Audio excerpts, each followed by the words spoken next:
Hello, amazing humans. This is video 2 for shadow work and why it's important and why you might want to work with it. And so we're just going to dive in. Again, I think this is a mini series.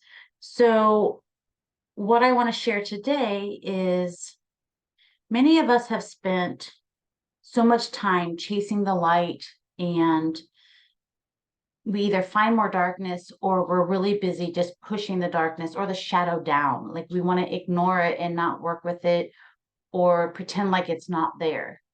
So, in order to become enlightened, we want to bring the darkness or the shadow like to the light so that we can consciously look at it. And when we do that, we actually take back our power. So, by revealing it and owning it and then embracing it, it's you the minute that you do that, it's you can take back your power. And I'm all about empowering. And so I really think that this is something really important. And this really does go hand in hand with whatever you're trying to create in your life, whatever it is that you want to, design in your life, whether that's using law of attraction or manifestation or law of assumption or whatever. Your shadow is part of you. I always talk about that mind body connection. You can't have one without the other. And I think when you bring in the shadow parts of yourself or your subconscious or that inner child and bring it up so that you can look at it and do something with it, that's really powerful. You get to take back your power and decide, is this something that I want to continue allowing to affect my life in a way that doesn't serve me anymore? So I really think that's probably like the biggest thing about doing the shadow work or, working with the subconscious or your inner child and bringing those things to light, stop stuffing it in a closet or sweeping it in the rug, under the rug. It's time to deal with it.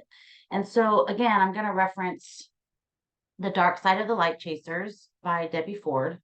And I'm just going to share with you today the one thing that a story that she talks about. Because I talk a lot about like your words have power. And I have another book too that I want to reference. So let me grab that book really quick. Okay, so sorry, I had to go grab this book. So this is Every Word Has Power by Yvonne Oswald. Oswald. And it's switch on your language and turn on your life.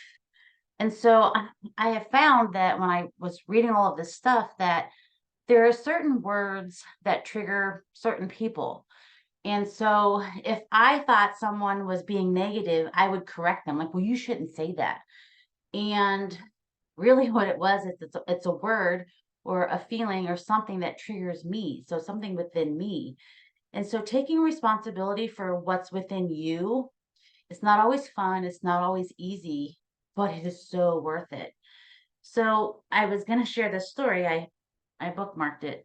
So Debbie Ford was talking about how she was at some convention or something or whatever, and the woman there looked at her and she's like, she called her a bitch. And so, and that triggered Debbie. And it's like this woman said to her, "You're a bitch." And I'm going to read this to you. Debbie said, "My heart sank. How did she know? I knew I was a bitch, but I had been trying desperately to get rid of that part of myself. I had worked hard to be sweet and generous and compensate for this awful trait that I had." Then dispassionately, Jan asked me why I hated this part of myself. Feeling small and stupid, I told her it was the part of me that caused me the most shame. I said that being a bitch had only brought myself and others pain. And then Jan said to her, "What you don't own owns you." So maybe take a moment and ask yourself, and we're going to dive more into this. And again, I'm referencing this book. We're going to go through some of the exercises in here and some things that I have found helpful. But what is one word that triggers you or is something that you don't like about yourself? Really like step in and I'll give you a word. I'll give you a personal example. There was I was told when I was a child that if I cried, I was being manipulative. So I spent years of not crying or crying in private. And whenever I would cry, I would get angry at myself because in my brain, it meant that I was one, weak.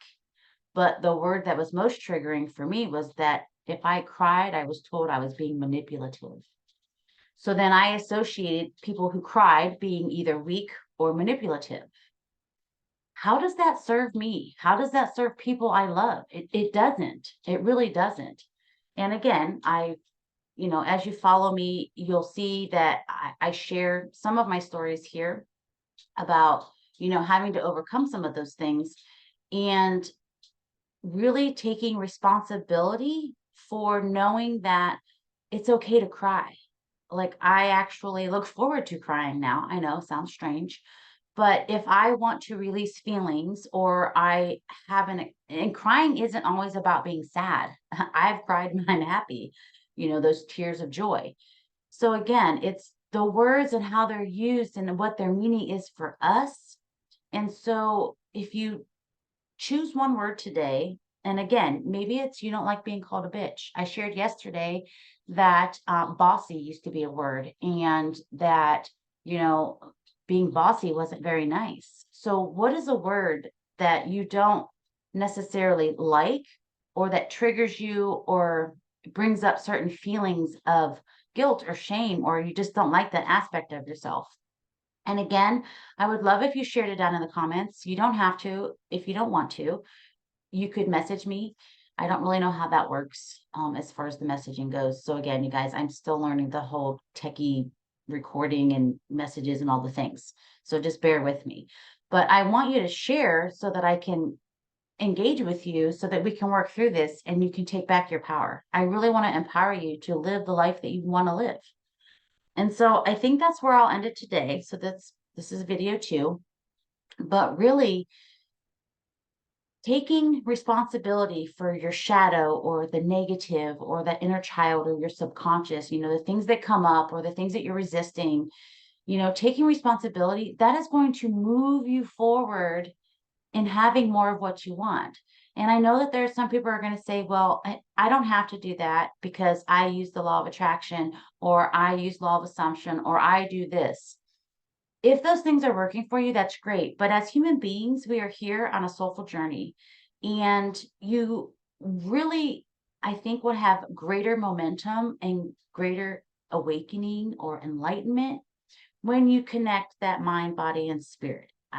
That is my belief. You can take that or you can leave it. Again, I always say, take what resonates and leave the rest. I don't know everything. I'm talking to you and sharing what my experiences are, books that I've read, and things that I have found that have worked for me and for my clients. So I hope that you have found this helpful and that it resonates with you. And I think that's it for today. So go be an amazing human. Lots of love, light, and really big hugs. I'll see you tomorrow. Mwah.